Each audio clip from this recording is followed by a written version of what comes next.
Hello and welcome to the drop-in. Today we have two dear guests, Páll Óskar and Benni Hemm Hemm. We're going to talk about their newly released album, their album release concert that was last week, and whatever else comes up. Thank you guys for showing up for this. Thank you likewise. And and congratulations on both the album and the release concert. We were really grateful for having you guys on our cover in the issue before last, in a very interesting and, deeply interesting and also entertaining interview, I thought. Good combination of the two. And likewise, thank you for the photo shoot. Well, thank you. Thank you, Páll Óskar, for basically producing the photo shoot. Not basically, completely. It brought out the supermodels in both of us. This is a hilarious experience, right? So we tried to explain it in the magazine how it seemed to be that you were two artists from different worlds, but explaining it fully is like, because it's also the 20th anniversary of your debut album. Remember right, Ben? Yeah. And I happened to have been there when you premiered the material, but and that's also the time when I knew you as well from a completely different world of you were kind of my primer for Eurovision. And then Benni was there in the most surreal, I won't say David Lynchian performance at ISNO when you came forward kind of in a suit and somehow everybody around you was in Technicolor, but you were like coming forward, just straightforward singing with your acoustic guitar. And I believe that you played I Can Love You in a Wheelchair at that concert. And I was like, at ISNO. Yeah, at ISNO, yeah.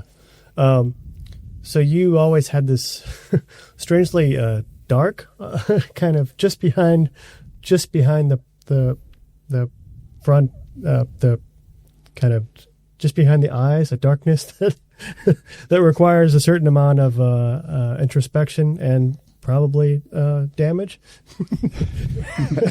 Okay, this is getting deep really quick. And Páll Óskar had like this kind of joyous persona. So you seemed such opposite parts of the coin, and now you're working together. I don't know. I just wanted to try to communicate that to our readers that now it seems natural that you're together because now you're featured throughout Reykjavík, literally in a similar outfit like this, a tan. Your photo shoot for your record, you're wearing the same. But it's now it works. It probably maybe always would have worked, but it's interesting how the read one can have on somebody can be so different. Yeah, and I guess 20 years ago, this match would not be something anybody would have sort of foreseen, I think. Yeah. But, and you guys are still, as the photo shoot kind of demonstrated, you kind of have a very different sort of approach to things sometimes. Páll showed up, was in absolute control, showed up with like a roster of different clothes for both of you to wear. Managed to do like the whole model thing where every single shot was different, yet great, and you accepted doing it, but it more felt like you didn't really enjoy the whole thing of being in front of a camera. No, yeah. I you look great though.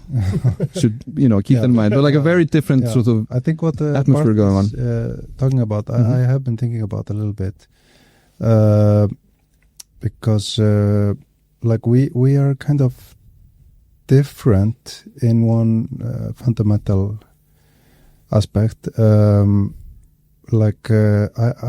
think I'm like the shy comedian, who loves comedy and loves to do comedy, and then all of a sudden he's on a stage and he's scared, Yeah. That's me, I love making music, and then I realize at one point, shit, there are like 400 people in front of me looking at me. That's scary, And I think that's like a big difference. And Páll is like a genius at this, art form, connecting with the audience. But what you were describing is very familiar. I like love bringing like a big band to the stage and preparing it all and making something that I think is amazing. But I just want to do that. I don't feel very comfortable in the spotlight, you know. Yeah. That becomes a charm to the music. Like when you're a real fan, you can see the honesty there, like that you are almost in a panic as you're playing. Yeah, and that's one other thing I've learned about myself, that I cannot pretend to look like I feel something else than I am feeling. So when I don't want to be in the spotlight, I cannot pretend that I want to be in the spotlight. But about the photo shoot, we are like, this is what you saw. Yeah. About like coordinating everything. Mm-hmm. But I am also very controlling. But I do it differently. So when I want something to be in a specific way, there's no way it's not happening, you know. But I just, it just looks different, you know. Different methods, but, you know. Yeah. Mm-hmm. That's yeah, that makes sense. I mean, it's also like, but isn't that a part of the kind of the magic or the sort of asset of this cooperation, that you guys bring very different qualifications to the mix, or sort of like not only backgrounds but sort of like ways of working, thinking, and approaching the music making. Yeah, and I think we totally managed to put them on the scales and make them work really well, which is not a given, you know. No. You know, I think we brought out the best in each other. And how to put this? Yes, we do have maybe this a different attitude or different approach to certain things. But throughout this working relationship in your garage, you know, we were constantly wondering, you know, and discussing the tiniest details of each and every move we made. And what we noticed literally from the word go is that we communicate really well with each other. And through this whole recording process and the creative process, I got it confirmed once and for all that artists, you know, us artists, we do nothing but think of details all the time. And this is where Benni Hemm Hemm met his match. And yes, we've probably come from opposite sides of the spectrum. But now I have a question for you guys. What's the definition of an indie album? What's the what is the definition of indie music? Because from my perspective, almost all of my albums have been recorded in garages. Yeah. Almost all of my albums have been recorded in rat holes, in the sewers. When I'm creating something, the condition that I'm in, or the facility that I'm in, does not matter to me. Yeah. It's the content that matters, and I'm here to capture a certain kind of energy, or I need to tell a story. I need to grasp that story, understand it, and then pay it forward. That's all that I'm about. And yes, I've been doing a lot of party music, and believe me, making party music and dance music that works and kicks you in the belly, and actually because dance music and disco music only wants one thing from you. It wants to have this physical effect on you. It wants to get you on a dance floor and dance. Now, creating something like that is super difficult. There is 90% of dance music out there is so tacky, and it doesn't work, and it's downright bad. Yeah. But oh my God, when dance music and pop music actually, when everything comes together, nothing beats it. You know, when I hear a good pop song, nothing can mess with a good pop song. You know. Yeah, I wanted to ask you about that because we have almost no music like overlaps in our interests. But what was the pop song that first like caught you hard in that way? Like what? Waterloo, ABBA, Waterloo, 1974. I'm 4 years old, watching Eurovision at home, and I'm born and raised into a family of singers. Really, my parents were classically trained singers. My mother was a mezzo soprano, and my father was il grande tenore. He wanted to be the Icelandic Luciano Pavarotti, and somehow in my mind, because of the news, I'm thinking of Laxness and Garther Holm. well, It seems better than Gareth Holm. yeah, no. So I'm raised on opera, all the classical music that you can think of. I know all of this, you know, it is there, but for some reason, even though this sounds weird, even though you're raised in a home that does nothing but play classical music all day, you don't necessarily connect with it. Then came Eurovision, and I saw ABBA, and major connection, you know, hands down connection. Yes, this is it. This is what I want to do. This is me. And today, no one doubts the artistry of ABBA. Right. No one. And it's the music of ABBA is full of super complex details. It's an incredibly rewarding listen.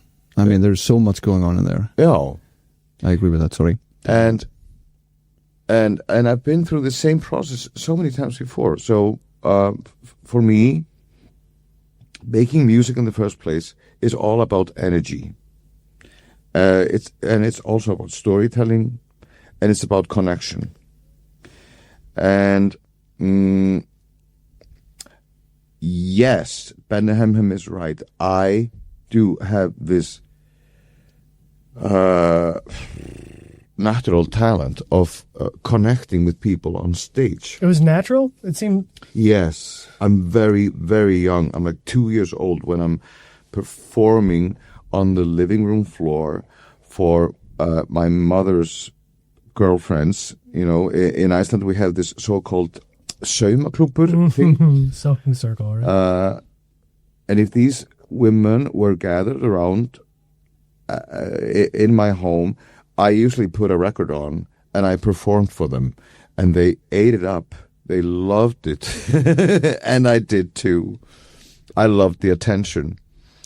And much later, I learned to respect this talent and ask myself, what am I going to do with this?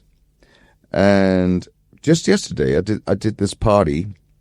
It's just a private party, you know, all these corporate parties that I do literally every weekend feel a lot like I am on the living room floor, you know, performing for my mom's friends.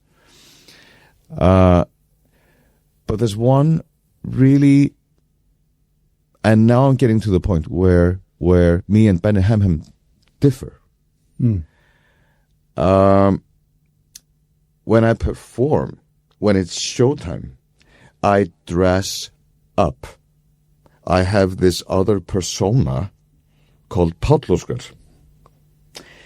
And Páll Óskar is this fierce prima donna that demands attention, and it takes a lot of work to become Páll Óskar. Mm-hmm. And I have a background in drag shows. What does that mean, a background in drag shows? I did a lot of drag shows from 1991 to 1995. Okay, here in Reykjavík? Yeah. And so I know, and I had this calling. I wanted to do that, and I felt like Páll Óskar is really my drag persona. Yeah. Okay. Yeah. What's the English word for framlengingarsnúra? Extension cord. Extension It's your cord. extension cord. It's I am this Palli. All the drag queens that I've known in my life, they dress super casually during the day. You know, not many of them spend a lot of time or energy thinking about what they're going to wear during the day, because the drag queen demands so much energy and so much time that, you know, we drag queens, we don't have the energy to think about it for the rest of the day. When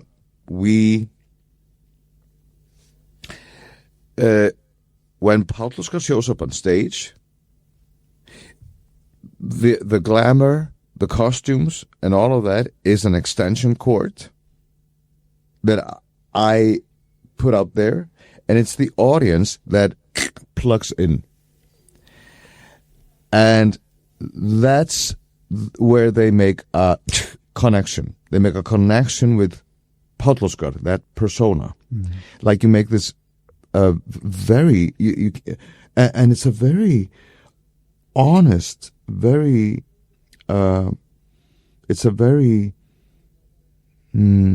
this connection takes no prisoners. You know, it's like super honest. Meeting me during the day, if you run into me in Hagkaup, you'll probably be surprised of how grounded I am. And this is where we differ. I love putting out this extension cord. I'm asking the audience to connect with me. I would love to be able to do it. Yeah. To be able to put a facade on that's its own, the facade itself is its own artistic endeavor, and then have that be a connection point? Because it's like, it is more honest if you can handle it, because when you put yourself on stage, you are putting on a character.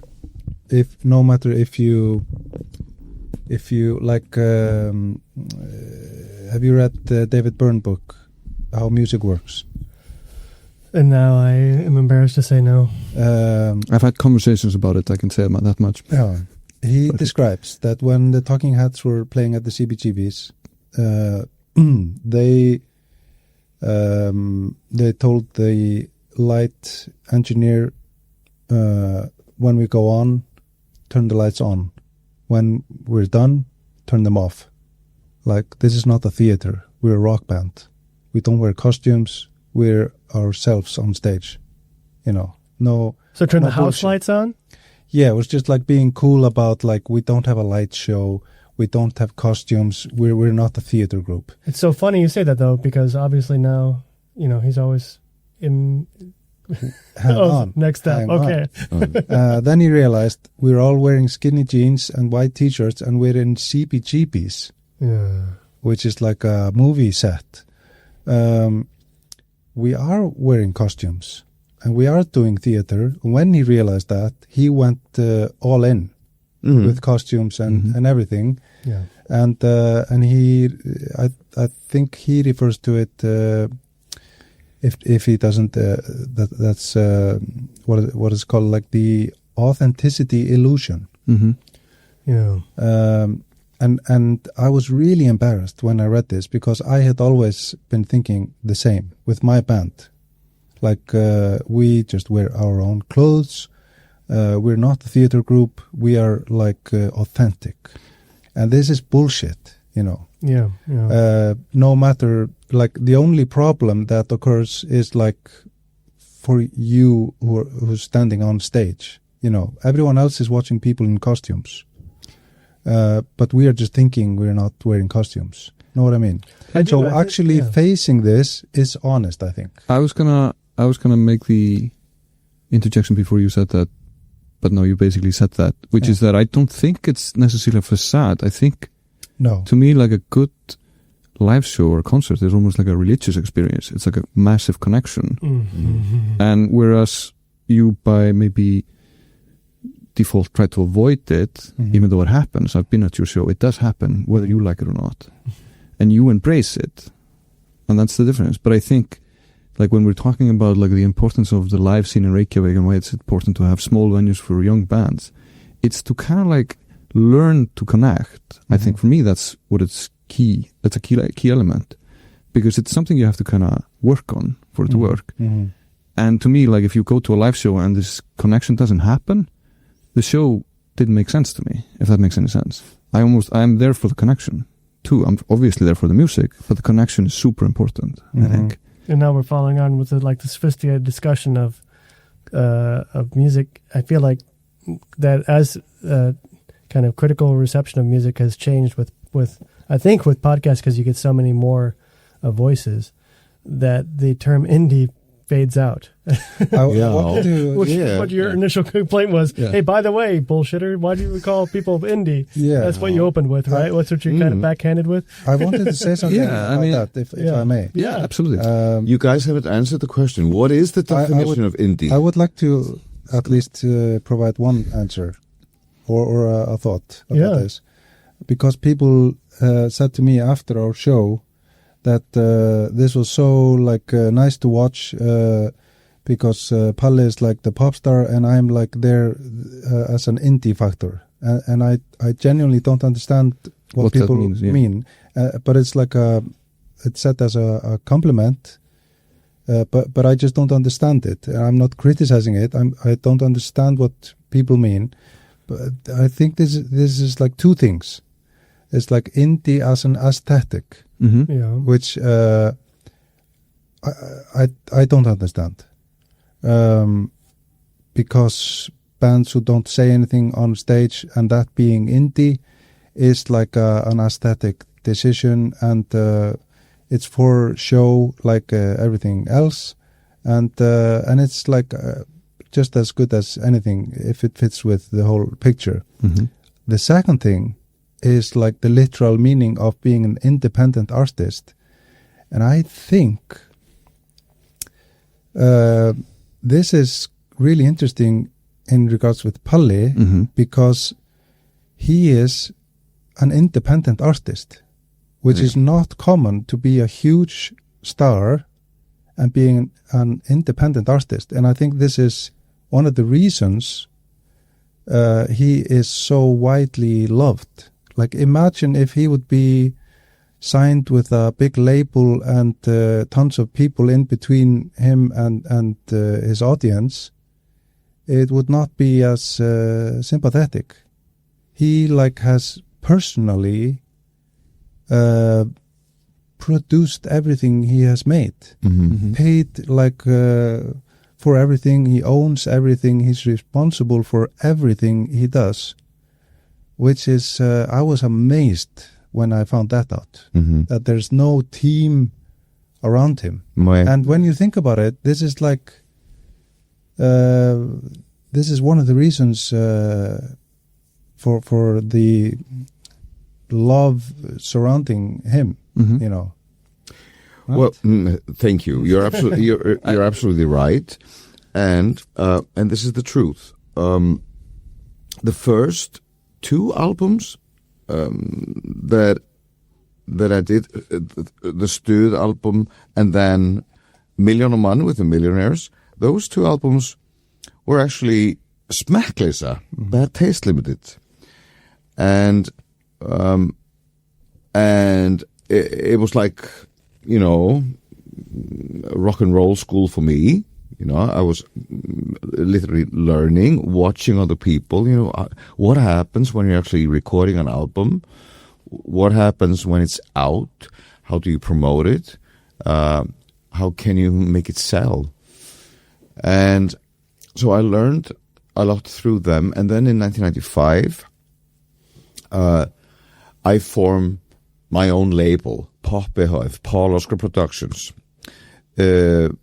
Now that label is still running on the same Kennitala today.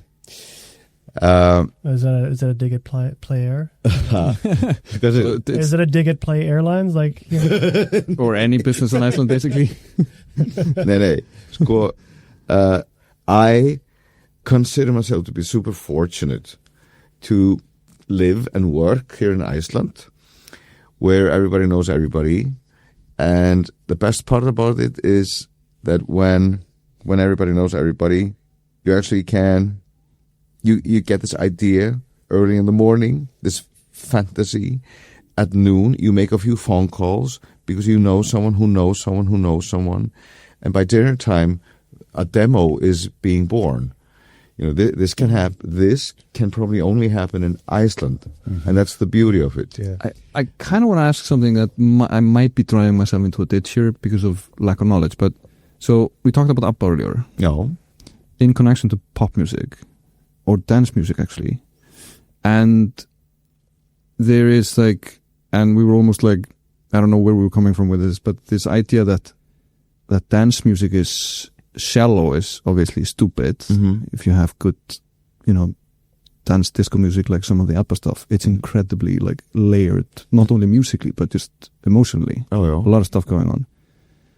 And your first solo album, if I'm not mistaken, you wrote a few songs there with Sigurður Kjartansson. Yeah. Right? Yeah. Me, Jóhann Jóhannsson, the late Jóhann Jóhannsson, and Sigurður Kjartansson. The three of us did the studio album.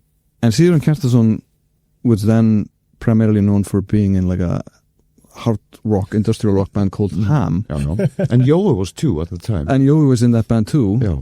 And they did also actually have love for ABBA, as has been frequently demonstrated by especially the singer of that band later on. But they obviously covered Voulez-Vous. So I don't know where my question was going to be, something like, it was basically an observation. That album, I think, it's a great album in my opinion. Not only because you can dance to it, but there's more to that album than that. Yeah. It is a very solid piece of art.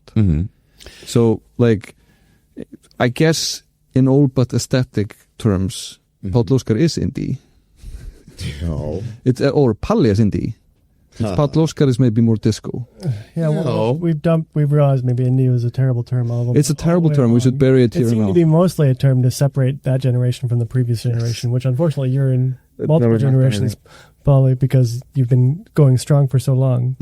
I mean, also you seem to shatter all genres because you seem to have worked, and we were going through this when we were writing your piece, how many co-workers co-writers, and I think you've worked with everybody respectable in Iceland. Under the sun. Yeah. And produced something out of them that is a surprise. Yeah, akkurat. Yeah. I do understand why people tend to mock disco music and dance music. Yes, I do understand. A lot of it is very repetitive and sounds super simple. And because the essence of disco music is to have this physical effect on you, get on that floor. It is easy to brush it off as easy, simple, almost stupid. Now, in my opinion, 95% of all music is trash, including classical music, rap, all country, all film music, all We're of this. saying 95% of rap, not rap music as a genre. Nay, 95% of all music is something you can throw in the garbage bin. Yeah. 5% of it actually manages to capture a certain demon, if you will, certain energy, manages to have more than this physical effect on you. It has a spiritual effect on you, or it can inspire you, or it can be a mirror for you to look into, and or it meets you halfway in some certain situations that you're going through in your life at the time. Those that 5%, turns out to be timeless classics. It's very easy for us to go back in time and say, music in the 60s and the 70s was much better than today. I don't think that this is quite true, because the music you hear on Gullbylgjan and Léttbylgjan, is simply this 5% of all 60s music and 70s music. Yeah, the rest of the 95% is in the garbage bin, because they didn't catch the demon. They didn't. They simply didn't. And it's really interesting when you get older and you see history putting stuff on the shelf or in the garbage bin, that sometimes it's surprising how that division is. Do you know what I mean? Yeah. Mm-hmm. Like sometimes I'm so surprised to see which bands are not making it into the history books. Yeah. I'm like, really? Is this going in the bin? Yeah, there's this completely crappy band that keeps on coming up. And like 80s radio is an example, there was a weird division when the history books divided in the 80s into two groups. Like there's a lot of good music that no one knows, and the 5% that's played on the radio is like not all great. Not the greatest stuff of the 80s, in my opinion. Of course it's like. Well, no, but if I put the radio on now, though, I mostly hear your record. Yeah, as it should. Is this an unusual experience for you, Benny? Like, it's really on the radio a lot. Yeah. Thank God. I feel like I never hear it. Really? I'm like, are you used to radio airplay of it? Like you release it? I mean, we thought when I was listening to this, because I got it in advance, and I thought, well, yeah, this is good. This is chess, and you want to put it on a radio where they listen to checkers. Like, this is a little bit deep for the audience, isn't it? And then, like, a lot of these counter beats that, these poly beats that you're coming in with, like, again, like we were talking about ABBA, like that's the benefit of dance music usually is that it's a straight beat. This is like, okay, here's the melody, and boom, here's the kind of the extra beat at 120 into the song, and that's all over the radio. You're bringing in like algebra and into a 5th grade class. Like, am I wrong in assuming were you expecting this to be on the radio and to get this much pickup? I have to admit one embarrassing thing. Like, often when I put something out, I think this is going to be super popular. Great. And almost never does it happen. But I'm very confident when I put out stuff. So like, I can't genuinely say like that I'm really surprised that it's being played on the radio, and I hope I'm not being cocky. Well, now can you contrast it with Páll Óskar, who's like got a facade on his when he performs of supreme confidence? Were you confident are you always confident when you release a record? No. Or are you the opposite, right? No. You have the facade of confidence when you're releasing music or releasing a single is a terrifying experience. And I'm constantly worried that no one will listen or people will reject it. And do not forget all the songs that I have released and have flopped dramatically.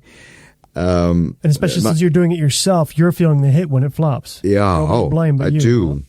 And so many times I've either pushed the wrong buttons, or I didn't get the picture, or I couldn't make myself clear. And that's when that's when a song or even a whole album flops. The people can't make connection to it because I fucked it up. I couldn't make myself clear enough.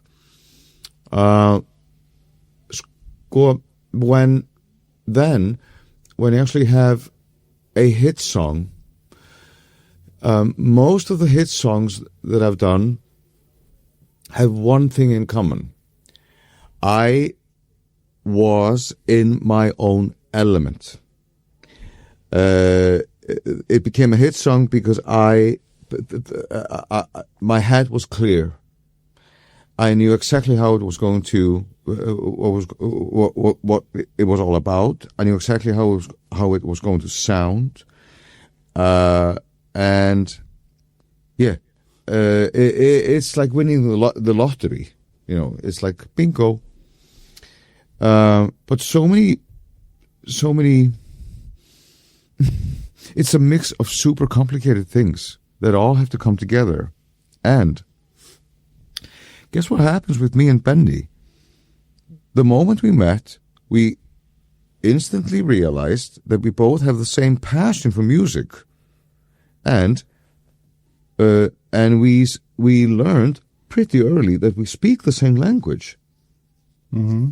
Like, okay, a good director or a good choreographer in musical theater, what defines a good choreographer is the choreographer who can make himself clear. Everybody on stage understands him, what he wants. Me and Benni both completely understood where we were going. And here's one thing that we don't have in common. I don't read sheet notes, but you do. Mm-hmm. You know all the hljómfræði, musical theory, which I don't. I cannot read, notes on a piece of paper. That I can't do. But I can hear when the demon is present. And when it's not. Yeah. I pick up energy. I feel like all music, all art is energy. And I'm pretty good, when my radar is intact and okay, yeah. I know when the energy is there or not. Benni is, working on the keyboard, and I was sitting in that sofa, this magical sofa, right behind you all the time, and I'm like, nodding my head, And when I heard Benni do something fantastic, I say, yeah, it's great. This is it.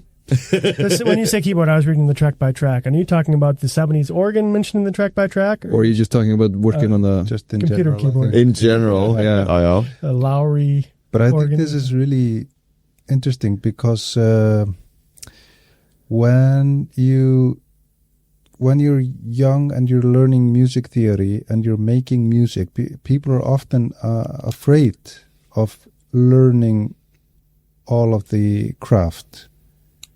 I don't know if you're familiar with this, but creative people often talk about like that you even shouldn't learn music theory and stuff like this. Mm-hmm. And I was there when I was like 20. I was like, I really want to learn more music theory, but I'm making music and this will probably be bad for me. And my friend Eiríkur Orri, a trumpet player, he gave me the best advice. He said, if what you have inside of you creatively is so amazing, is it so amazing if music theory will ruin it? I was like, oh, yeah, right. Mm-hmm. So it's such a good angle on it.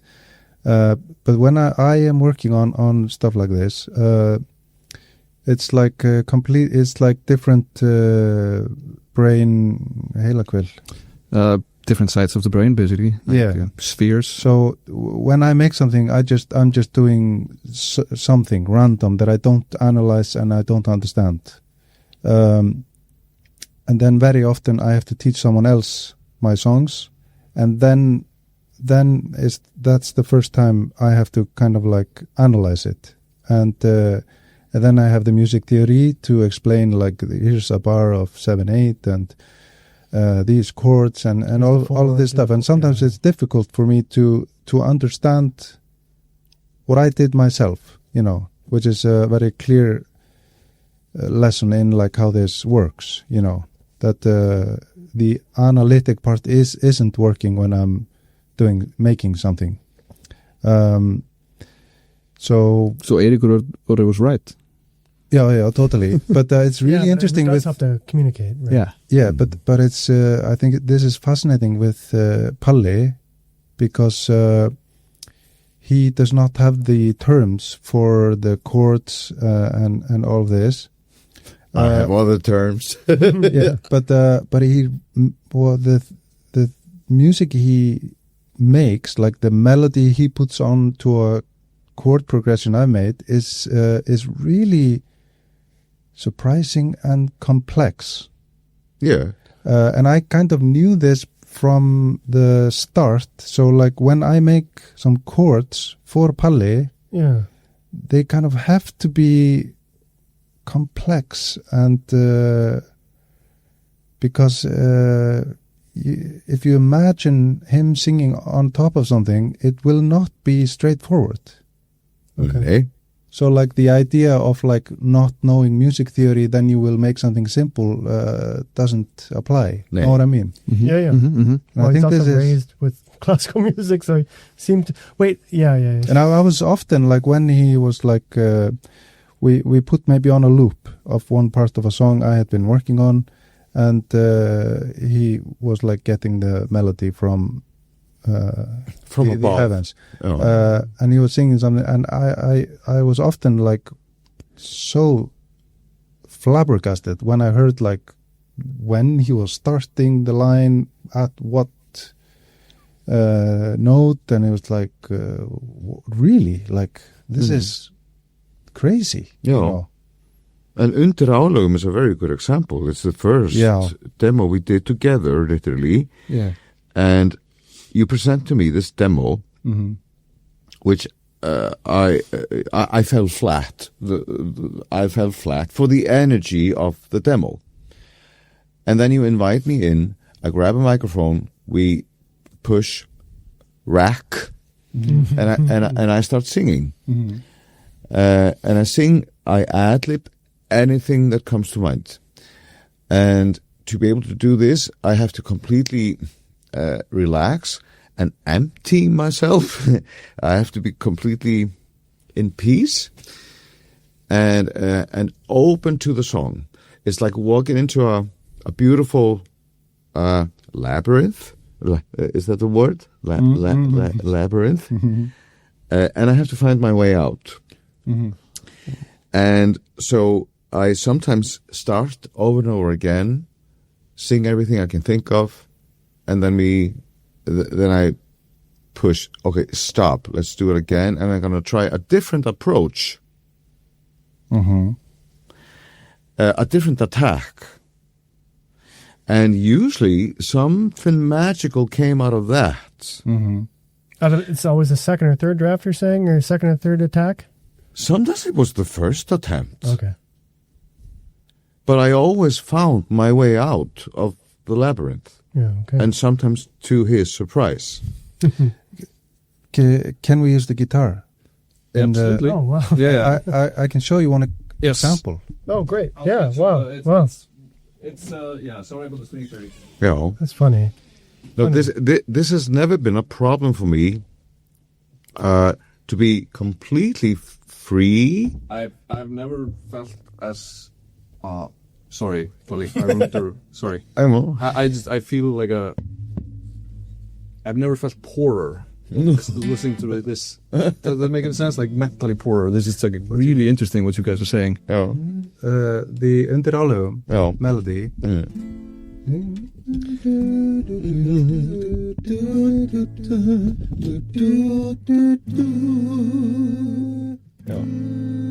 This is insane. Yeah. A little bit. Yeah. Like this note should not be like this is. Yeah, it's almost illegal. This is A minor, and this note is illegal.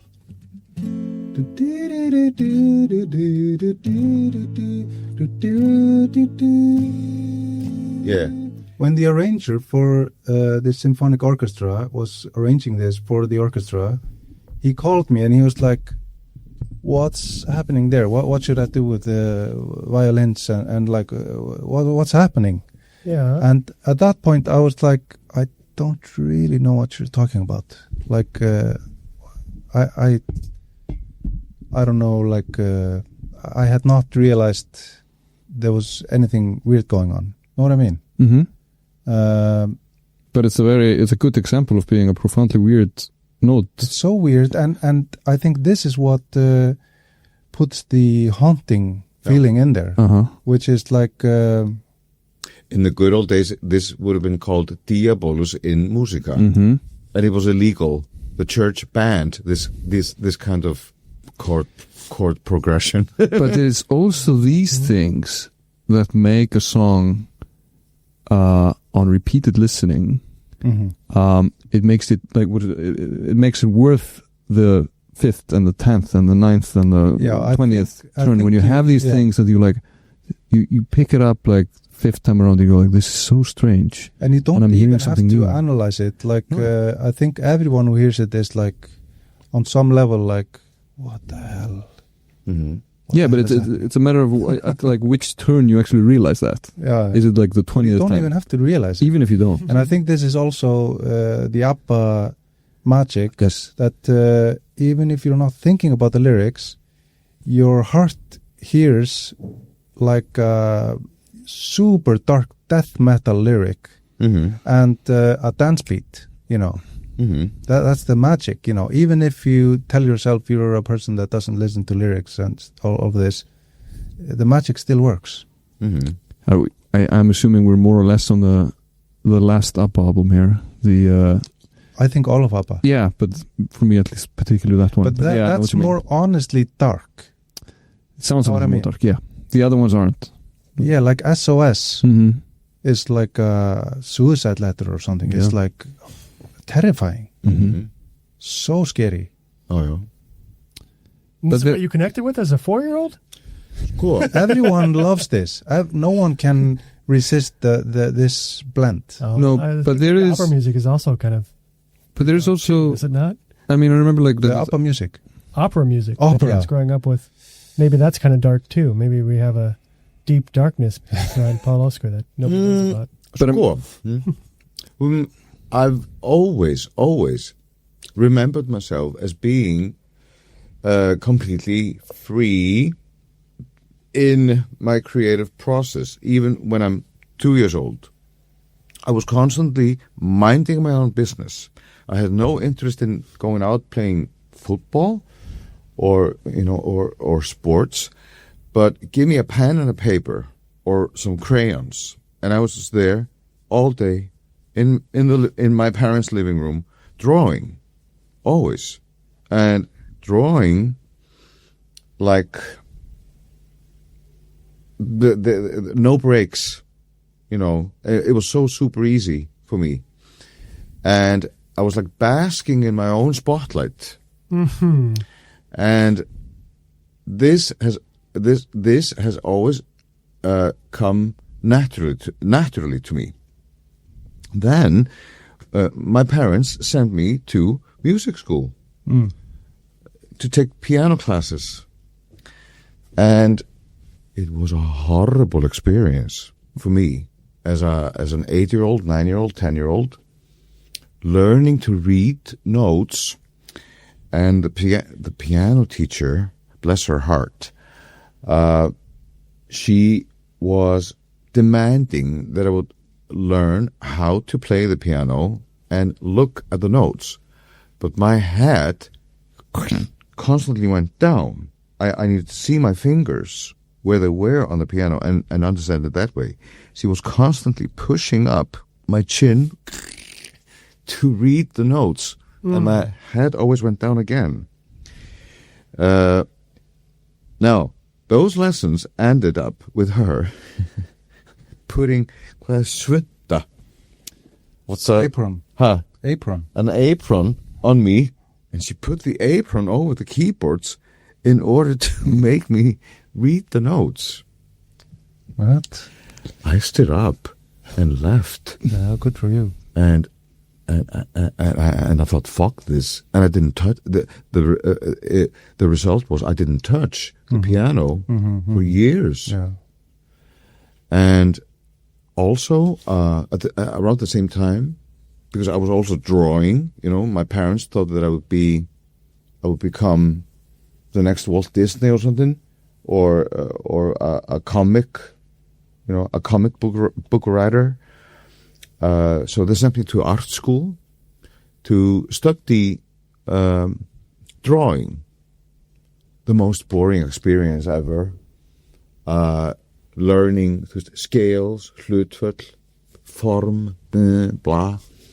The most boring experience that I went through as a child were those classes, and when I got out of there, oh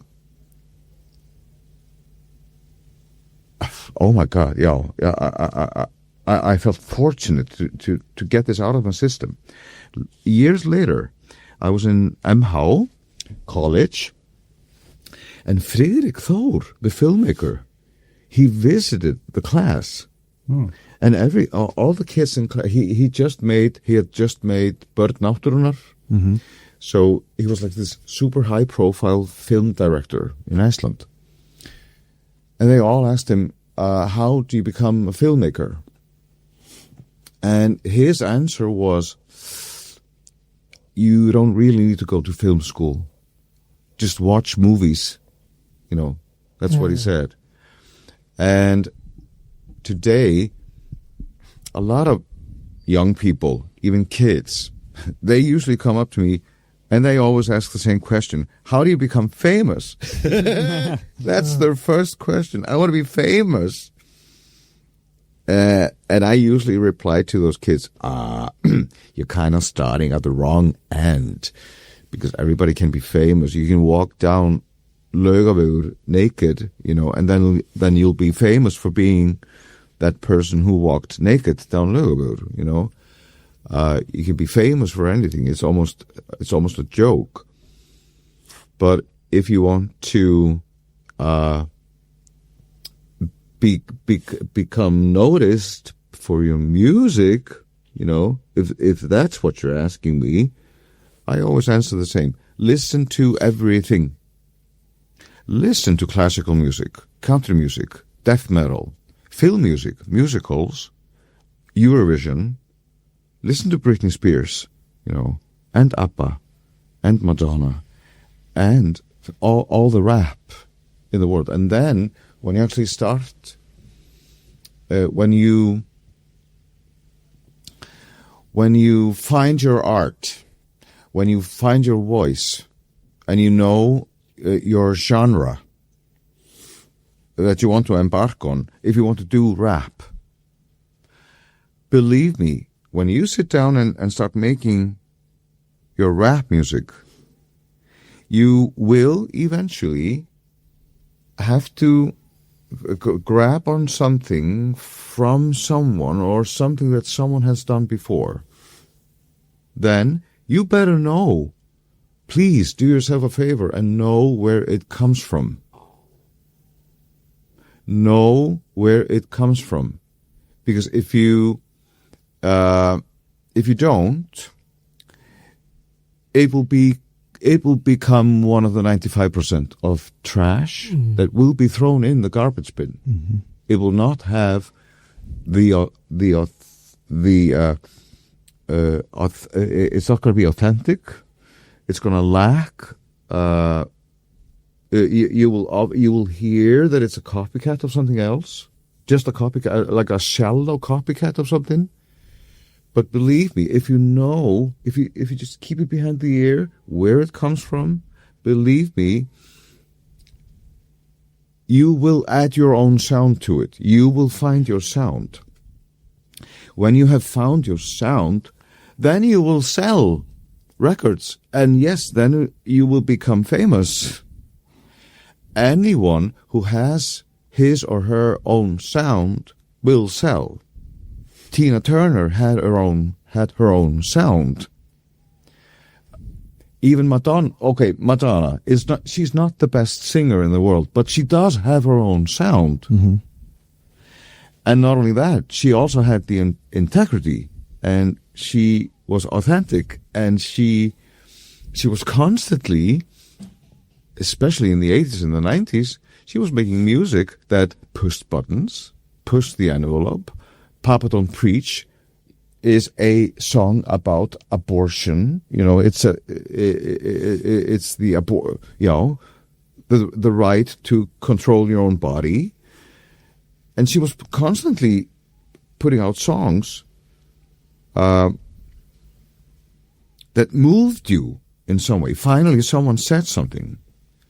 And this brings me to the present, which I find alarming. Because it seems like the business aspect of music has won. I came across this fantastic Instagram post just yesterday.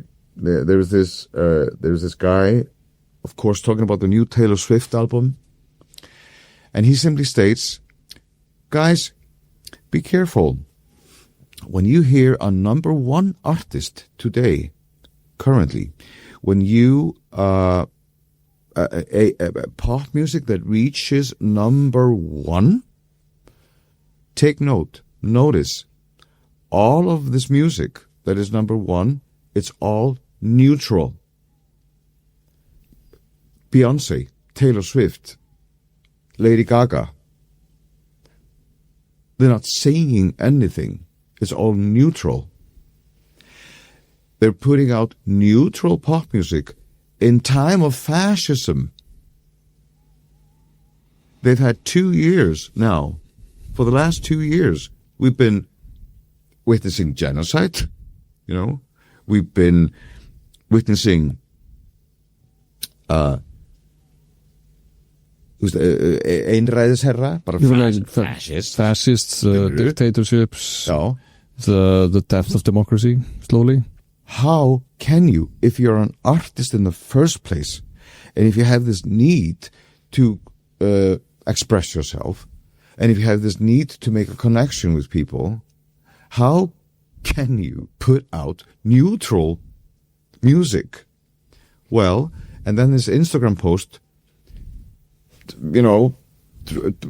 drags up photos of Taylor Swift chilling with Jeff Bezos, chilling, in parties with these dictators, and Beyonce too, and Lady Gaga too. They're chilling with dictators. And they say, they say something that fits within their frame, mm-hmm. but none of these three have ever uttered these two words, Free Palestine. None of them. How can you? This is scary. Yeah. It's demoralizing. It's scary. It's one of those things where faith in humanity goes down. But I mean, we had this conversation during your photo shoot, Benni, because I was saying and you were pointing out to me rightfully, I was having a conversation 10 years ago with a common friend of ours saying, why am I not being shocked by today's music? Why are the lyrics so empty? Nobody's saying anything. And you pointed out to me, you're shocked by the fact that you aren't shocked. So mission accomplished. And it segued into a discussion about how in this album, lyrically, you are addressing real contemporary issues, things that really matter, and that is a thing that couldn't be more welcome in a time we live, right in today, like not only here but just internationally, the political environment, the things that are going on in, as you were mentioning, and it's a scary observation you're making, that the biggest selling artists in the world are saying nothing. No. Yeah, I will be the Wild for defending Taylor Swift. So I will say this: I will argue in favor of the artist here, because an artist should be creating art that's true to them. And I know, I mean, Taylor Swift politically was involved and was anti-Trump pretty openly and was receiving a good amount of personal threats. I do feel like you're allowed to. Not every piece of work you make must be political, because you could lose the thread, right? Oh, and I've done bubblegum pop music too. And I do feel she's being attacked for this album for discussing sexuality, which I feel is its own political agenda. Like so I don't know if I have the tools in my toolbox to address Taylor Swift's new album. Because I know that there's a lot of alarm that she is exposing Swifties to sexuality, which I think is actually along the lines of Madonna. I thought Madonna did a great service by exposing people to sexuality in terms that were not openly discussed. So I for Taylor Swift, I think maybe that's an argument that I would go into depth in the future. But when somebody came up to you and said, like, how do you become famous? I don't think that's a bad question to ask you particularly, because I do think you're excellent at being famous, because when I mentioned to somebody on the street, or from the street, I guess, about this possible cover of you and Benni, they said, thank God, Páll is the key to our political discussion in Iceland. So they were ecstatic that we would have you on because of what you represent for people who are actually fighting for key causes outside of your art. As a human being, you are known for the No Borders organizations, and you're doing a lot of work that's not on camera. You're not a 15 minutes of fame person. You've been there for a long time, and the reason you've been there for a long time is because you have integrity. I say No Borders, but I also took my kids to the Pride parade, and you were there. You were treating it like you were running it. It was chaotic, right? It gets chaotic. But when your float came along, it was not chaotic. Yeah. It was kind of organized. It was like... I'm a showgirl. You know, it's a pop concert on wheels. But it's also what it means is important, because it's been now years and years and years of doing this as a way of like promoting equal rights for everybody in that sense. And you've been relentless doing that. Or thank God I live in Iceland, because and it brings me back to the definition of indie.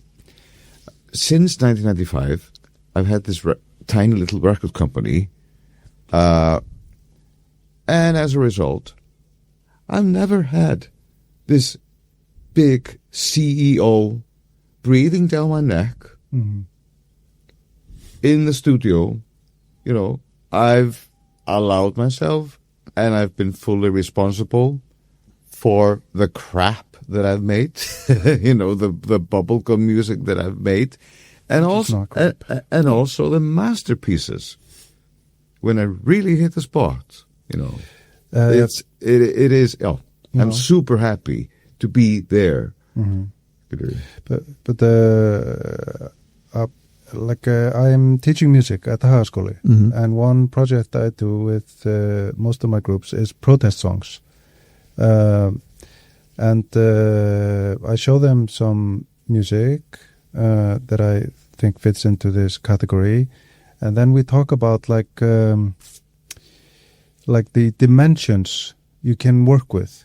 Like if you write a song about Putin, it's unlikely that it will have any effect on anything because Putin will most definitely not hear you. So ask them to think about like who could you possibly affect. And I think you can do. I think you can reach anyone within Iceland. Like if you think the president is doing something wrong, you can very easily make her hear your song. And it has to be a threat to some kind of authority.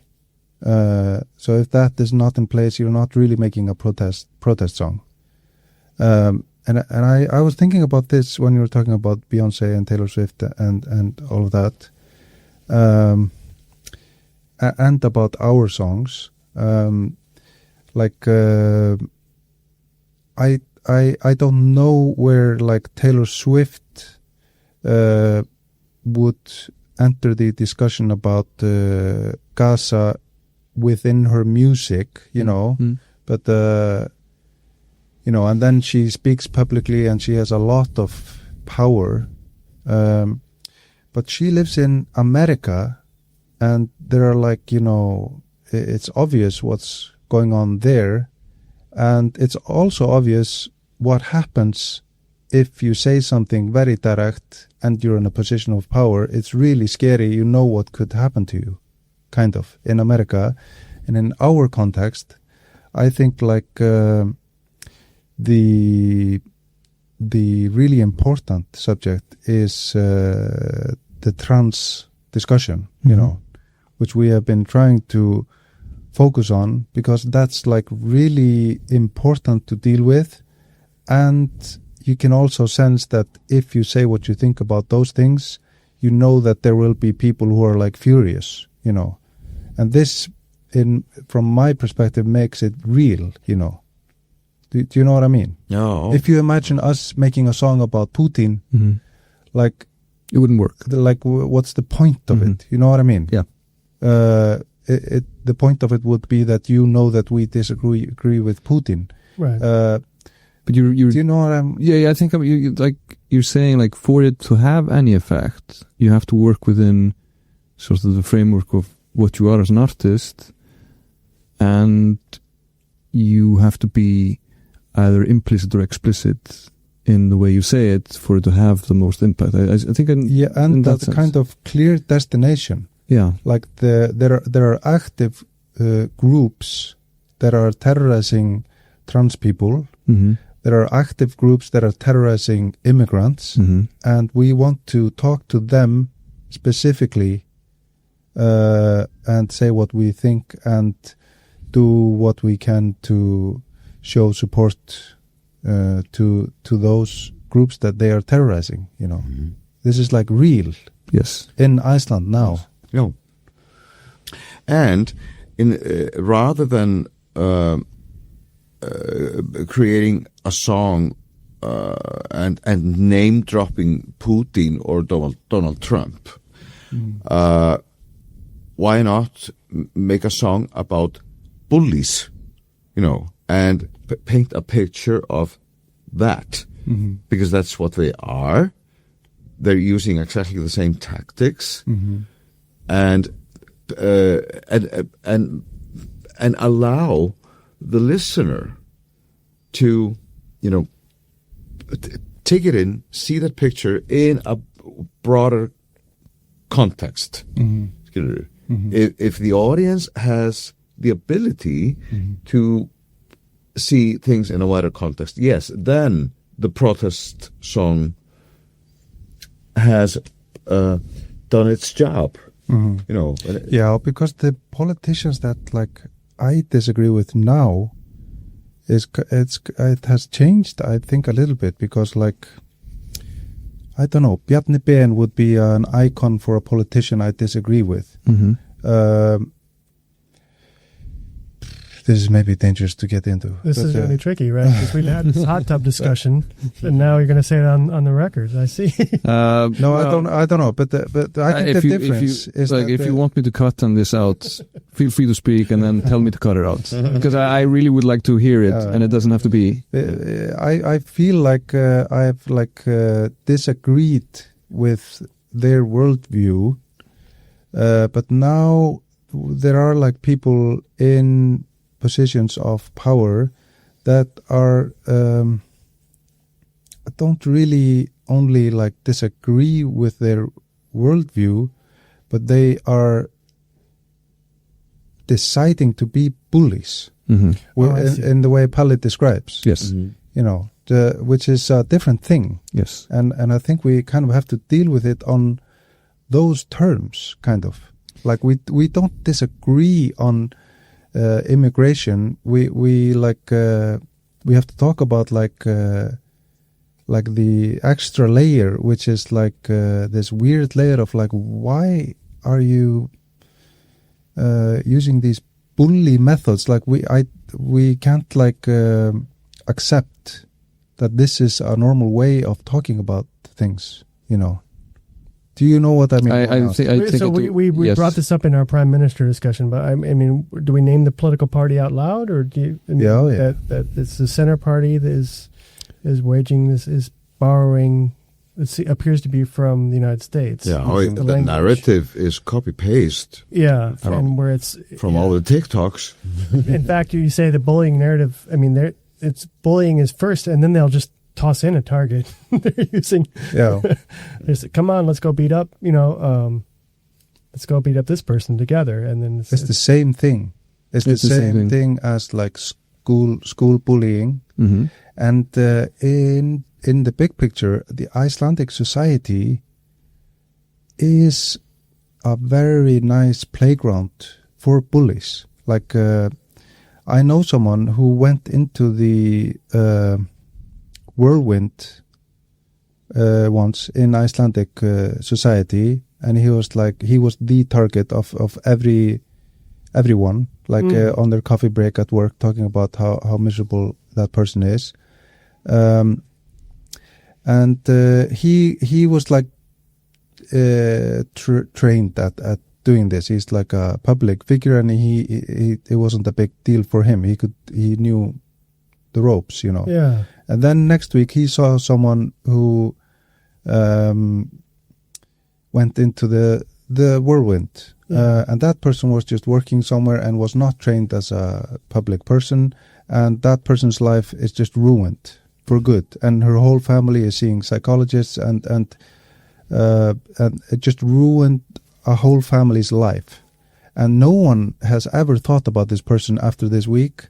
So, and he was pointing out, we have this hackavél. What's the word for that? Meat grinder that we put like one person a week or something into, and we are all like shouting at her and hating her. And we feel like it's okay because this person did something bad, you know. Yeah. But this is like a rhythm that we feel like we're being like good, criticizing someone who is doing something bad. Yeah. But this is like has the functions of a bully society. Like we're always throwing someone in the meat grinder. And this is like another set of bullying, you know, I think. I think you're onto something. Yeah, I always bring up deep points that are really hard for me to think through. Yeah, this is what I was saying about I've never felt us like mentally porous through this conversation. I think like, I have nothing to add to the stuff sometimes. So no, I've never thought about the sort of Icelandic weekly meat grinder in that sense, that we're all sort of collectively participating in at least being mute bystanders of basically public bullying. Yeah. Which is scary to me, because that means that we're all kind of trained in it, and that means that if somebody starts really using this in politics, we might just all go along with it, and that freaks me out. Yeah, what gives me some hope in this is that when we were kids in school, bullying was like, school bullying was like just a normal accepted thing that took place, and no one could do anything about it. And it didn't have anything to do with the adults, and so it just happened, and kids had to figure their way out of it, like by themselves. Schools in general are not like that today, and I work in a big school for teenagers, and the way we, the adults, look at this is completely different, and it works much better. Bullying is not a mainstream thing, and no adult would walk past someone being bullied and not do anything about it. It's kind of I couldn't imagine that happening. So that gives me like a little bit of hope that we can grow out of this, and we don't have to listen to men who pick up phrases from Donald Trump and repeat them on national TV to make small groups of people feel like shit. We don't have to do it. No. Like this gives me hope to look at schools, like what happened there. We can do the same in society and just mature out of it, like we. Yeah, I hope so. I mean, I hope. Yeah, I think it'll take vigilance, and I hope speaking out will be necessary in the same way parents have to, or in the same way adults have to pass kids in the hallway and stop it. I think we also have to decide how we're going to address, fear-mongering and transphobia when it's literally on the largest news program in the nation and allowed to air for 40 minutes, right? Oh. Right. And luckily people spoke out, but I don't know. But one example, if someone is like behaving like that in a school, the first thought that occurs in the teacher group is, why is this child feeling bad? The person behaving that way. Yeah. What can we do to help him to feel better? This works. There's a lot of other stuff that needs to happen. You have to talk to. There's always a group around this kind of stuff, but this is the main thing. Like, this person is not feeling well. That's obvious. Right. That's maybe one angle. Like, you could ask people who are deciding to be mean in society, especially when they have some authority, is maybe like, why are you feeling bad? And we're not just going to go with Marxist ideology and say where the money is. They're going where the money is. I think. Is there money in hating trans people? I don't know. I've never really understood. No, I don't think there's money in it. I don't think there's anything in it but trying to, like, sort of.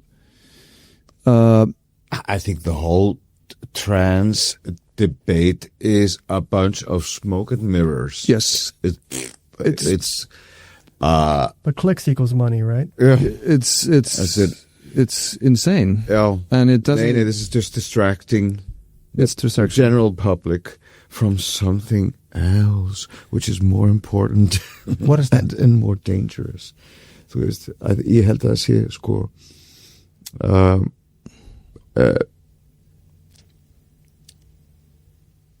I mean, we've witnessed for the last 2 years, after the 7th of October, it was like the whole Western society, but Vesturlund, that whole cake, sentenced Gaza to death. And it was obvious that no matter how much we protested, what we've learned for the last 2 years is that business is sko viðskiptasambönd, viðskiptahagsmunir, Business interests, yeah. no, business interest is more important than people's lives. It is pretty clear now. So we need to get back to Marxism. Oh. We fall all the way. Oh. No, but on your point, like, you know, that the first thing you check in terms of like bullying is like, is this person, like the person doing the bullying, there must be something wrong there.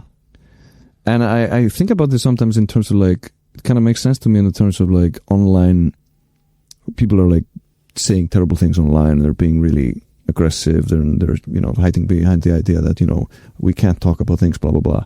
But, you know, they just come out as being indecent assholes.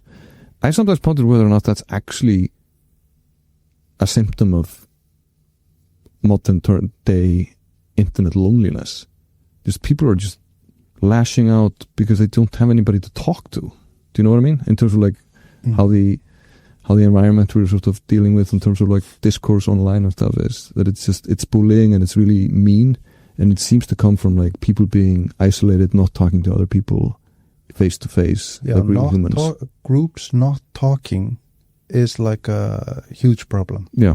And we were talking about this the other day, that there is a group that wants to protect women and the Icelandic taxi market. And this is like... great overlap. Yeah, and it's so tempting to make fun of this because it sounds so silly. But the moment we start making fun of them, we stop talking, you know. Then we're just mean people laughing at them, you know, which is what's happening. And then we stop talking, and then you get this polarization shit, you know. You have all these, like when someone is lonely, what you want to do is like make them not lonely. You don't want to laugh at them, you know. But I think that's more common. I think it's to hard. Laugh at them. Yeah, I think it's hard sometimes to identify that things like the example you took, which makes me immediately want to make fun of it, comes from such a sort of psychological place. Comes from like loneliness. Comes from like not having enough discussions with people around you or people you don't know. And coming to really strange, silly conclusions. Yeah. And then going public with that, trying to like champion something. If you're in a group and this is your conclusion, like we have to protect women and the taxi market, and you come out with it, and I'm like, you're stupid. And we're not talking anymore. I wouldn't be surprised that you would just become more well, I think you will dig deeper into your admittedly ill-conceived idea. But I had one lesson in this kind of discussion when I lived in a small town in Iceland, and I was on Facebook, the Facebook group of the town once, and there were two people talking, like writing really mean things about the foreigners in town and the artists. And this was like a shocking moment to me, because it was probably the very first time someone mentioned artists, like my group, in this way. Like, I hate the artists in this town. And I was like, what? Someone hates my group, you know, first time ever. Because I'm a middle-aged white man and no one hates me. And I was shocked, and I was completely devastated that there were people all around town hating foreigners and artists. And then my coworker pointed out, these are two people who are drinking beer they're on their laptops at home. They don't feel good. And most importantly, two people. And I always have the feeling Iceland is like the same picture. Like you see these things, and it's devastating, and has all the same factors, you know. But I think it's like not a big group, and I think most of them are just not feeling well. Doesn't compare, by the way, to you though. In 1991, you go up and do a drag show. But those were different times. That has to have been a brave and challenging experience. We're mad about spotlighting trans discussion and an immature trans discussion because we think we're 20 years past that. But you were out there doing drag in 1991 in Iceland and Reykjavík, all around. Well, I'll tell you what. There was no internet then, and no comment sections. Instead,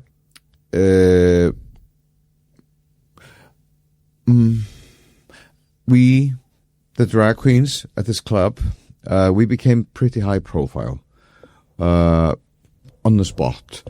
And we certainly had all this access to all the media. They embraced us. They loved us. Oh, thank God. Oh, yeah. and as a result, the people who let us go on their nerves for some reason, they simply shouted at us on the streets, on Lögvegur, in particularly on Fridays and Saturdays, when people, after a beer or two, and those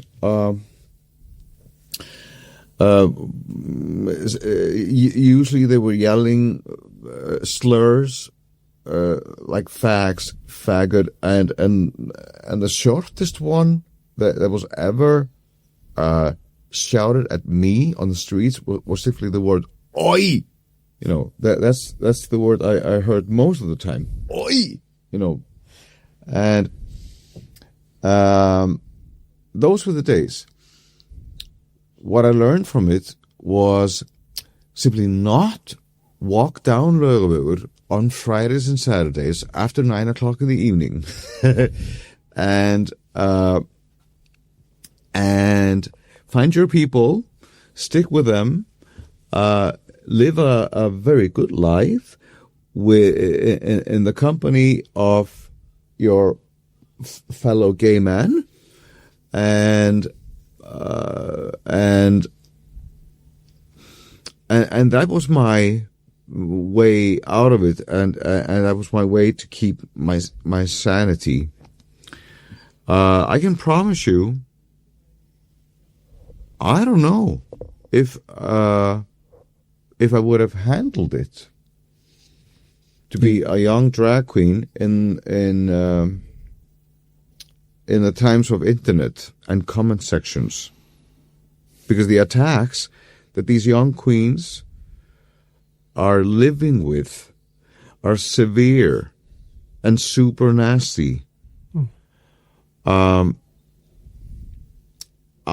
am sure that if I was in their place now,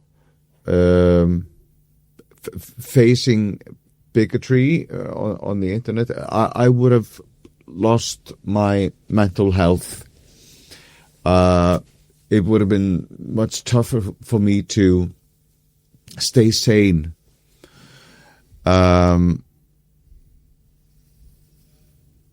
And those were the days. But I'll tell you what.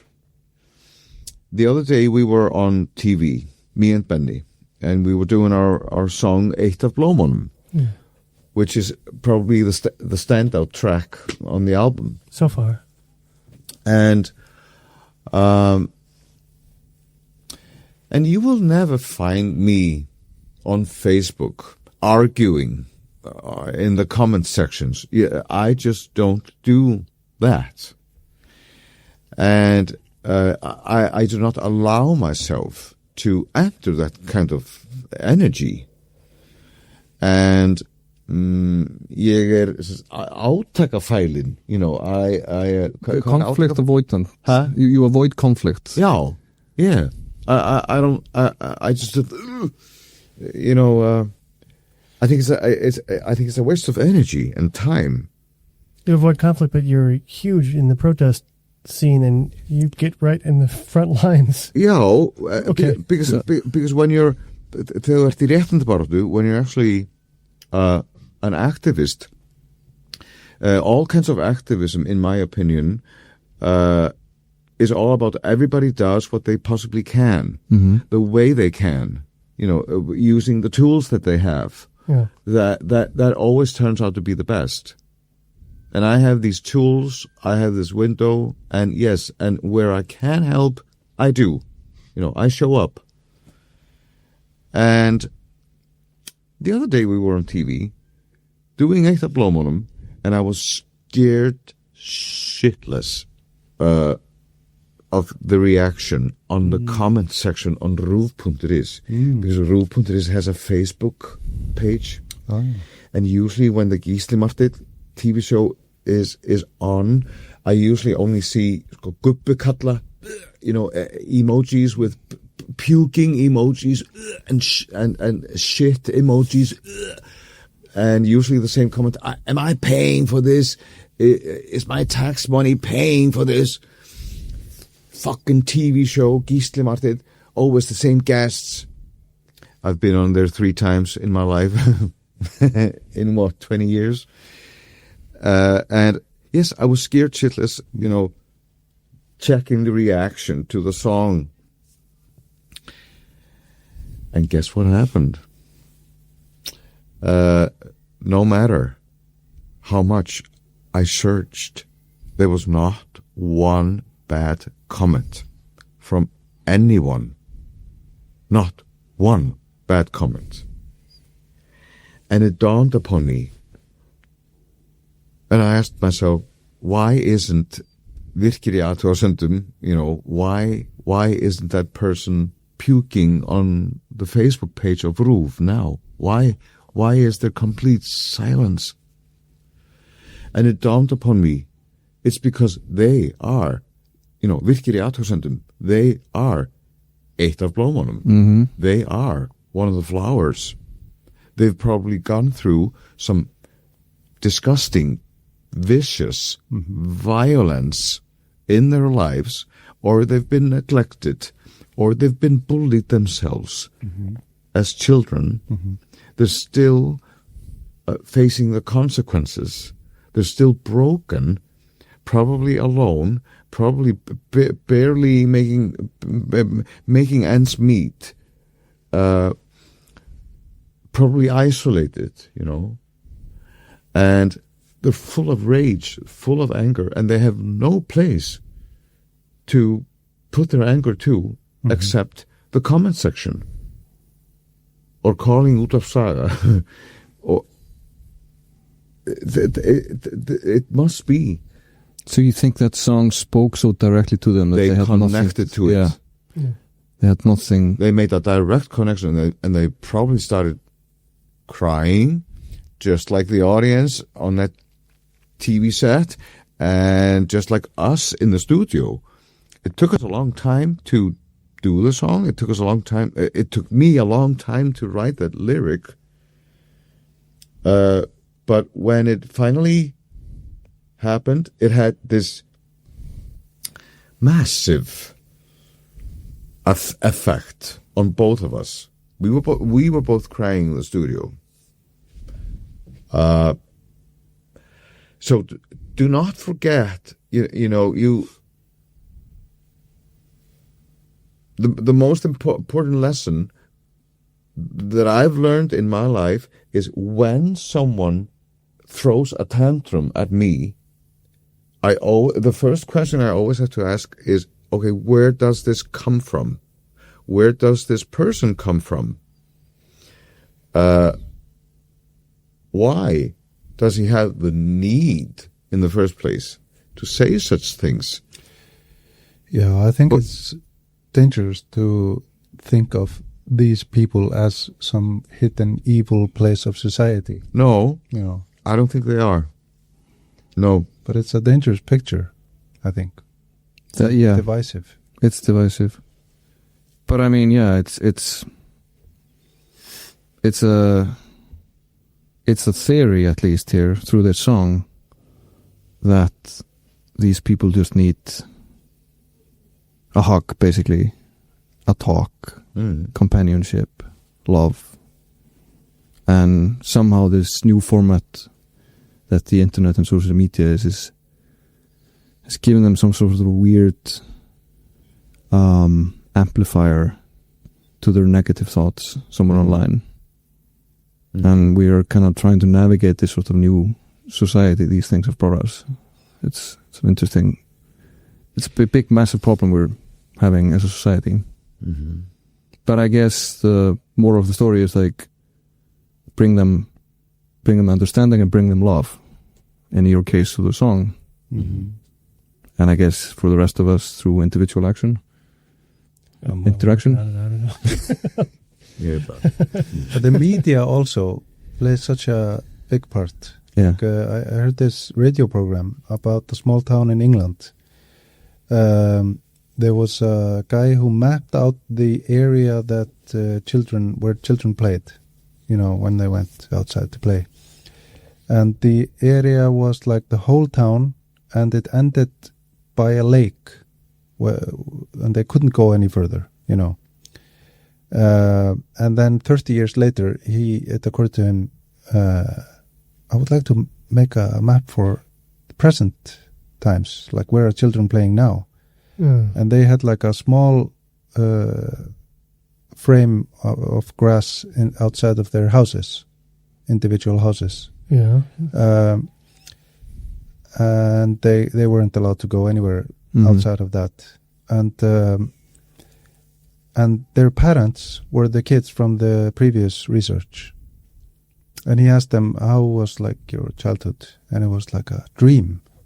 It was like a perfect childhood, and it was so much fun, and we could go anywhere. And so why do you not want that for your kids? Because the town is much more dangerous now. And then he had to research that. And the crime was exactly a flat line. the crime rate was exactly the same. Yeah. But the media coverage of crime was had gone up a lot. So the perception was wrong because of the media. Yeah, so the people who had kids now, they perceived their town as being much more dangerous. And I think there's a lesson in that for us, like, because capitalism controls almost all media, and clicks is the goal. Mm-hmm. How many clicks can you get?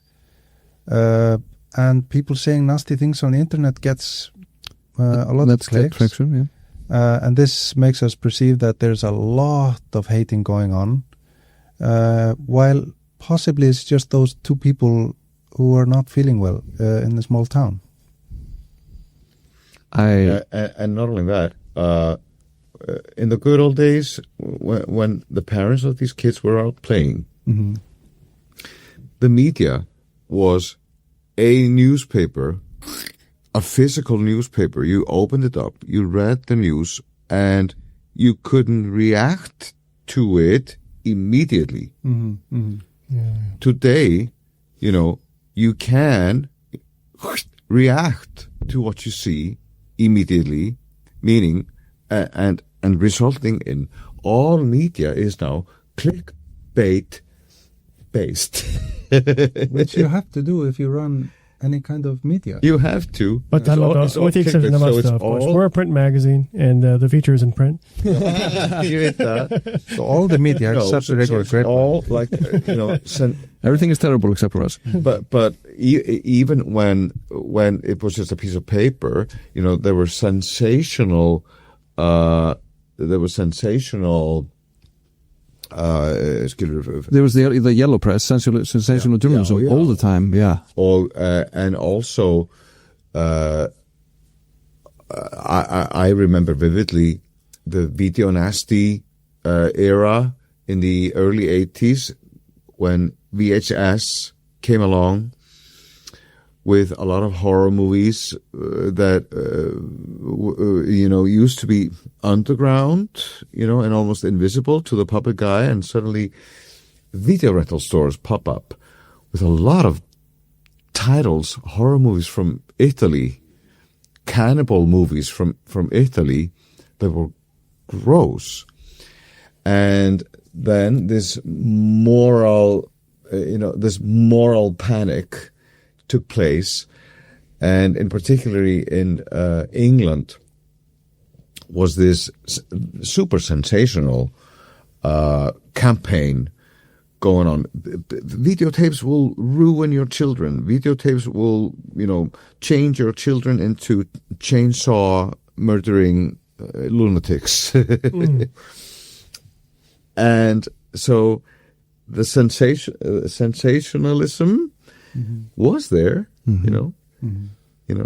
to sell papers, it was there, but the overall effect has shifted into clickbait, and probably history has not changed in the way that people who opened up their papers in the good old days and read articles like cannibal movies will turn your children into cannibals, And we had the satanic panic in the United States, Most people, 95% of people, just laugh at this plot. But 5% of them actually believed this. Now we are dealing with the same 5% of people who go ballistic when they hear trans people will invade women's spaces and rape them there in public toilets, It's the same 5% of people who actually buy this and believe this, but it's the clickbait effect that makes their voices spiral. Yeah. I think you pinned that down exactly right on how media works now in terms of how these marginal limited views become, because of their sort of how inflammatory they are, they go viral. That's disproportionately what we see and hear, and it gives us a completely wrong image of what most people are actually thinking. And guess what? No one watched any of these VHS tapes in the 80s and turned into man-eating cannibals. No one did. As it turned out. I tried to turn into a Goonie, but I liked the Goonies, but it didn't work out. There was no it was all smoke and mirrors. It was all smoke and mirrors. I mean, it's the whole satanic scare about rock and roll stuff and lyrics and all that stuff. This VHS moral panic is probably the worst. To that day, it was probably the worst example of ritskoðun. What's ritskoðun? Censorship. Yeah. Yeah. And now, what is probably the best example of censorship? Is it possible to censor anything now? Is it possible on the internet? Push 3 buttons on your computer so you can find anything. Censorship, academic. I think academic freedom is the most prevalent censorship at the moment, probably in the United States, of defunding universities. And that's in fascist regime. Yes. Yeah, I was talking to Kári Hólmar, my bandmate, who is a lawyer. She specializes in human rights. About this thing that is going on. I feel like it's going on everywhere, that right-wing people are constantly talking about being censored when they say something that people disagree with, and someone says, I disagree with you. They are victims of censorship. Yeah, Kári Hólmar put this quite well actually on Roof a few weeks ago, I think, when he was this came up in a few days after the unnamed references on trans rights that was on TV that we haven't specifically mentioned, and we just won't, I guess. But gives power. Yeah, so he said, like, he was defining what free speech means legally first, and then he said, like, legally it means just like the government can't like silence you. That's the point. Like, it's the state versus you. And then he just said this thing that you were saying, which I thought it's correct and profoundly funny, which is like, if you say something stupid or bigoted and somebody tells you right back that's stupid, that is not infringing on your free speech. But you're just getting a reaction and you don't like it. But it is infuriating when you're in the same position I am, where you have had license to say anything you want all your life. It's infuriating that some people are saying, wait a minute, I think what you said is not cool. Like when you never hear that. I see. I wasn't following you. Okay. Yeah. You have to notice who are the people complaining about being censored. What group is it? It's not complicated. But also, don't the people who complain about these things, don't they have friends that they've had arguments with? It's so weird to me. Like, this should have happened to them before they. Yeah, I think like it's. I don't know. Like, I belong to this group, and I think I can see where it's coming from. Like, when you've always had a huge license to say and do anything you want without anyone having permission to criticize it, it's infuriating when it's taken away. Yeah, and they don't. And I see how you could not see the difference between not being allowed to do it and someone criticizing you for doing something. Yeah, I get it. Like, both is just insane. Yeah. Yeah, you say you belong to this group. I'm not sure you entirely do. You're just saying because you're middle class, a white middle-aged man. But there's a class system in Iceland, and you're not in the top class. I know you. No, well. but sorry. Yeah, but I'm still a part of that group. I'm always telling the kids that I'm teaching, when they go into the shop during lunch break, they are walking in as suspected criminals. When I walk in and I tell them, do you know what happens when I walk in? I'm not a suspected criminal.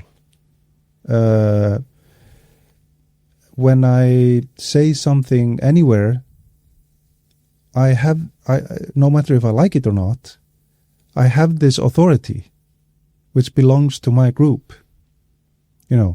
Including Morgenbladet. If you walked into Morgenbladet, would they give you authority? At this point, perhaps. I don't know. You've probably, I would say probably maybe you've surpassed the class division that is present here. I can't tell. I think No, I was talking to a wealthy person though, and he said, "Yeah, Polly, yeah. He plays weddings." That just means you work, right? Polly works like I have to make a living. Yeah, which puts you, Yeah. You get the same respect as. Yeah, I'm sorry. I always find the class division in Iceland fascinating because we have to interact with it, and it's supposed to not exist, but it is a pretty firm ceiling. Yeah, but this is we have this picture of Iceland that we have a great healthcare system which is free, and we don't have any class system, and we have the best butter, and there's a long list. Don't tell it. Yeah. So butter's pretty good, but even if you know that anytime you use the healthcare system, you pay a lot of money, you still think it's free because we just tell each other all day long that it's free. And I think it's the same with the class system. We don't have a class system in Iceland. We know it's not entirely right, but we tell each other this all day long. Yeah. And this is a fact. We have this idea that we do not have a class system in Iceland. Come on. But of course we do. Right? Of course we do, but we tell each other. Yeah, we a lot tell each that other. We don't have it. I mean, we which makes you not see it. Yeah, it works. I mean, we spent a better part of the first part of the 20th century telling ourselves that for the previous 700 years we had been under the boot of the Danes, but the truth was just the upper class here was just fucking with us. not the Danes. You know, they our own people of a separate class had been, well, you know, treating us poorly. Yeah. But we believe it, right? Mm-hmm. So it's a similar thing. We have these things in that I talk about in the paper a lot. They're called swimming pools. Oh yeah, swimming pools. Yeah, we have them. Hot tubs. Yeah. And what happens is if I'm ever at the hot tub, because we're all in the same neighborhood, and I try to do my laps, which is why I look terrible today, because I've been doing my laps and I think I overdid it and I feel like I'm dying. If I ever get in the hot tub with, especially Benni, 2 hours have passed. I'm dehydrated. Everybody's staring at me. And I realize I have to end the conversation somehow. And I feel like possibly we're in a hot tub moment where everything is great, but I feel like I'm exhausted. Yeah, we've been here for 2 hours. That's pretty good. Yeah. Can we in the drop-in podcast and then Yeah, sure. I think we should just. There's definitely like we've been all over the place. Yeah. It's been enjoyable. Yeah, you're both so There's smart. no conclusion here. No. I've never felt as dumb in my life. Well, the one conclusion I have is I hope there's a movie coming about the album, because we're talking about Talking Heads. I don't know if we're talking about it on the record or not, but and it stopped making sense. And I was like, wow, you know, because you're both so interested in presenting music, and I saw your I had to watch it on TV, but I saw your TV performance, and I thought, man, I wonder what they would do with. Also, it's coming up on Tom Waits' birthday, and he made him one of my favorite movies. And I was just thinking, like, well, what are these people going to do to celebrate this album? Because I think Oli Polly, you know, announced this as the album of the year within like 5 seconds of it being released. So I wonder if there's going to be more of that kind of way of documenting this moment. That'd be kind of. That's something I'm going to push for now, just before. Wait, are you talking about the coffee movie?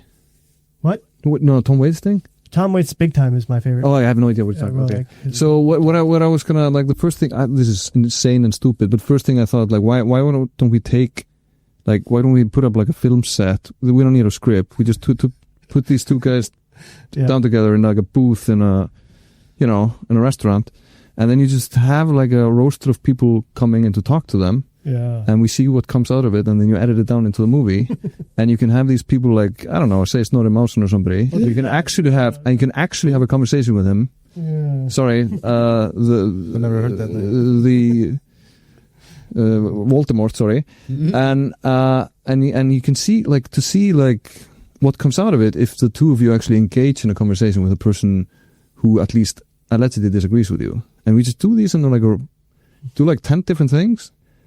To record it all and see what you get. Maybe it's like I'm up for it. 45-minute, really interesting sort of put together thing where you both are there, and then 5 or 6 different people. Let's see. Anyway, that's I don't know why I'm thinking that with Tom Waits, but it's a different movie. Oh, you're thinking coffee. Yeah, coffee. Yeah, it's a coffee. Yeah, coffee and cigarettes. Sorry. Movie. Yeah. So exhausted. Sorry, I enjoyed how all over the place this was. I really enjoyed the conversation. I feel like we could talk for another 8 hours if somebody brought us drinks and food, and air, some pizza, and pizza 107, and like a fan for the air here. Thank you very much for dropping in. Thank you for having us. It's been an absolute pleasure. Work. Everybody listen to the album. Everybody read the interview. Everybody go to your concert in Akranes, right? Yeah, we're going to try to tour. And you're going to tour. That's great. Yeah. We need to sit down and schedule and organize a church tour. I've done this before in 2003 when me and my harpist, Monica Abendroth, we released a Christmas album in 2003, and we simply drove all over Iceland, and we did concerts in literally every church that exists in the winter in Iceland, even in the winter. Yeah, and I thought Múkisson was being original, but obviously, that's because he did this, right? Honey, we did this in 2003. Yeah, he did this 20 years ago, and it's it is something that I think fits the album And yes, it can be done. And it's probably going to be only the two of us or three of us, I think. Yeah. No need for sound technician. No need for a light technician. We'll just do this. Yeah. That sounds amazing. And this is okay, but let's face the music. This is the only way to sell vinyl albums and CDs and cassettes, if you please, if you want. This is the only way to actually sell your product. It's at concerts, when you actually do live shows. Yeah, and that's where we can get some sort of income. This is, in my opinion, the Icelandic music business. It's been like this the whole time. I was a great friend of Raki Bjarna. Raki Bjarna was one of the original Icelandic crooners, if you please, and probably one of the first rock and roll stars, if you please. And I was fortunate enough to work with Raki when I was with the band, the Millionaires. The Millionaires used to have guest singers all the time. It was me, Bogumil Font, Bjarni Ara, and Raki Bjarna sang a lot with us. And Raki taught me probably the most valuable lessons in my own school of rock. And one of the first lessons he taught me was, Palli, because I was backstage complaining about singing Negro Jose, once more, which was a big hit with the Millionaires. But I was getting tired of that song. And Raki Bjarna, he stopped me in my tracks and said, hey, Palli, never, ever grow tired of your hits. I have sung Vertu ekki að horfa svona alltaf á mig like 2,354 times in my life. And can you imagine how many phone bills that song has paid for me? Do not allow yourself to enter that energy. You have to love and embrace stansustuð for the rest of your life. It's a song that defines you. This song is now in your central nervous system. And I said, aye, sir. I learned my lesson, and to this day, I just sang Stansustuð last night. I have now sung the song for what, 30 years now? 25 years? Oh my God, the Save album is going to be 30 years old next year. Yeah, it's going to be 30 years old. Now you've got an expansion of your central nervous system because you've got a new hit. Yeah. And even last night, I performed Stansustuð not like I was doing it for the first time in my life. No. I was doing it like I was doing it for the last time in my life. Mm-hmm. And I'm going to do it full justice and give it all. And that is one of my gifts. Mm-hmm. Give me a microphone and I can't help it. I can't help but give it all. Mm-hmm. I don't know about you guys, but I go on stage to give blood. And that's, in my opinion, my honest opinion, that's what a performance artist should do. Mm-hmm. That should be your goal. Go on stage and give blood. Rock and roll. Totally. Oh. I think it's perfectly appropriate that you guys take that attitude to the churches of Iceland. Yeah.